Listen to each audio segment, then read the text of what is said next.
For 44 years, American engineers built warplanes for a war they prayed would never come, creating the most lethal collection of flying machines ever assembled. The Cold War transformed aviation from propeller-driven fighters into radar-invisible bombers in a single generation.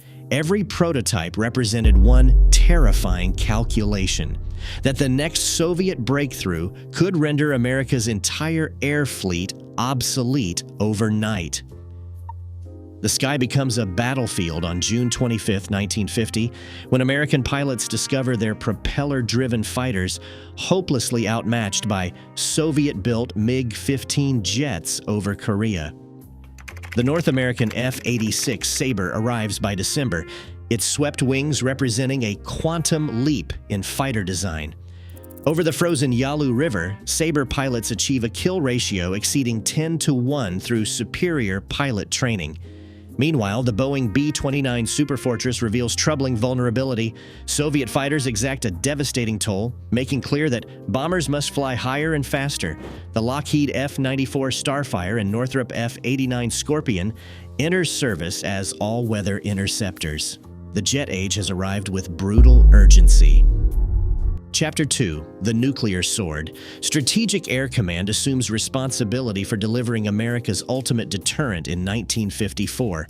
At the heart stands the Boeing B-52 Stratofortress, capable of carrying thermonuclear weapons to any target on Earth. 744 aircraft are produced, establishing a bomber so successful it remains operational 7 decades later. Strategic Air Command maintains constant airborne alert, keeping nuclear-armed B-52s aloft 24 hours a day. Each aircraft carries weapons with destructive power exceeding all explosives used in World War II combined. The Convair B-58 Hustler becomes the first operational supersonic bomber in 1960, pushing past twice the speed of sound. Boeing KC-135 Stratotankers extend bomber range to global proportions. Together, these machines form a sword held perpetually at the throat of the Soviet Union. Chapter 3. Eyes in the Sky. But the most dangerous missions were not about dropping bombs. They were about taking pictures. Hit subscribe so you do not miss our upcoming video on Soviet aircraft.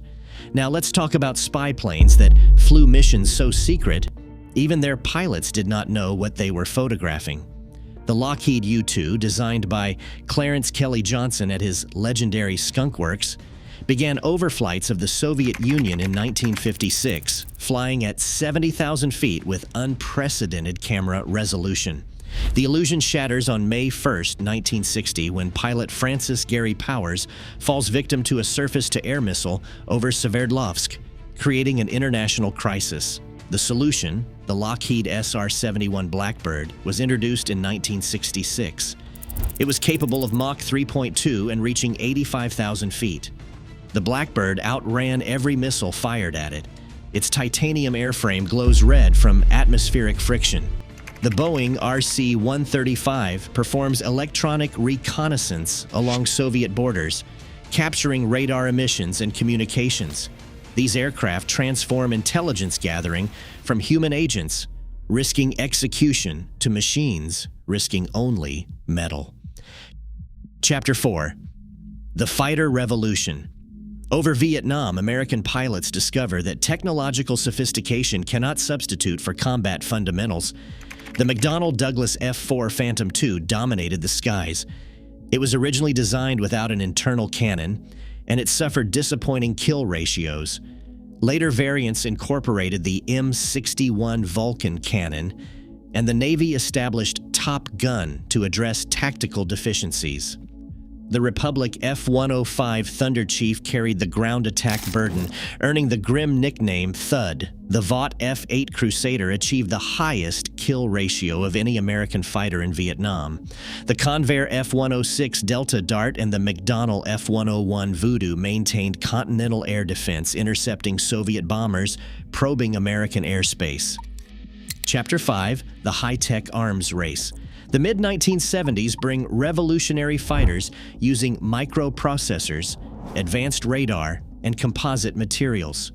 The McDonnell Douglas F-15 Eagle enters service in 1976, establishing air superiority standards that remain unmatched for decades. Its powerful radar tracks multiple targets, while twin engines enable vertical climbs. The General Dynamics F-16 Fighting Falcon follows in 1978, introducing fly-by-wire controls. Designers intentionally create an aerodynamically unstable airframe that computers adjust thousands of times per second. The Grumman F-14 Tomcat protects carrier battle groups with variable geometry wings and Phoenix missiles. The McDonnell Douglas F/A-18 Hornet combines fighter and attack capabilities in a single airframe. The Grumman EA-6B Prowler jams enemy radar, while the General Dynamics EF-111 Raven suppresses air defenses, transforming the electromagnetic spectrum into contested battle space.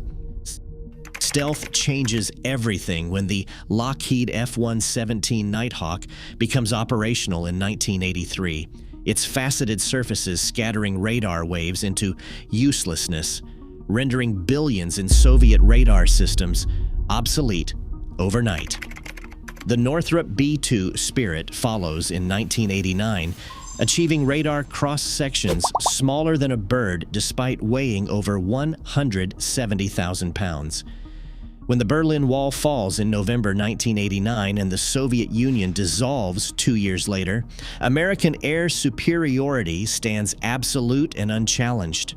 From desperate jet battles over Korea to radar-invisible bombers, 5 decades of relentless innovation transformed aviation beyond recognition. The aircraft born from Cold War competition remain operational today, testament to an era when existential fear drove humanity to achieve the impossible. The Soviet Union built their own arsenal to counter these machines, from the MiG-29 to the Tu-95 Bear. We are covering that next, so subscribe with notifications on. Which Cold War aircraft impressed you most? Drop your answer in the comments.